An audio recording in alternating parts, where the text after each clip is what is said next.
The UDA's call for the two unionist leaders to resign followed the low-key response to Saturday's loyalist marches in defiance of the new public order laws.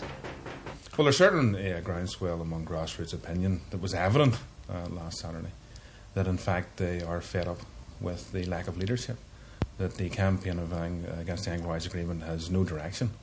There's no positive alternative to the agreement. There doesn't seem to be any strategy, and there's certainly not any tactics being agreed. The whole thing seems to be in a mess. Who would you replace them with if they were to go? Well, it's not a matter of us replacing anyone with anyone.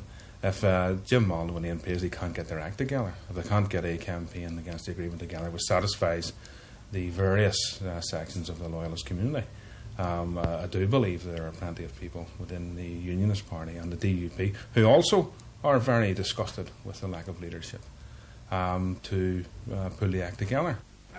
But the DUP leader, Ian Paisley, has said he won't resign, and he accused the UDA spokesman of trying to force a split among unionists. The only people that can say to Ian Paisley, "We no longer want you in a position of leadership," are one, the people who put me into leadership.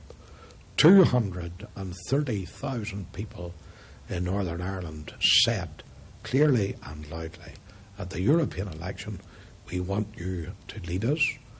Not only so, at the last election, a little over a year ago, at the by-elections, I had the largest vote of any unionist candidate that stood. John McMichael stood once in South Belfast and he got 500 votes.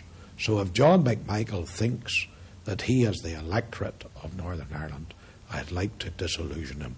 Meanwhile, Secretary of State Tom King, who today visited the Northern Ireland Voluntary Trust in Belfast, said he hoped the low turnout at Saturday's demonstrations will help bring about talks between the government and unionist politicians. By their response, he said loyalist people had given their answer to the leaders of the campaign against the new laws. I think the campaign is totally misguided, it's totally pointless, and that what actually needs to be done, instead of an abdication of leadership, is the leadership of having the courage to come forward and say we are prepared, without preconditions, to sit down and to argue our case on behalf of the people that we represent. To say we've got nothing to say on behalf of the people we represent to the government, to myself as Secretary of State, or to the Prime Minister, is an abdication of leadership, which I think increasingly people are seeing in exactly that light.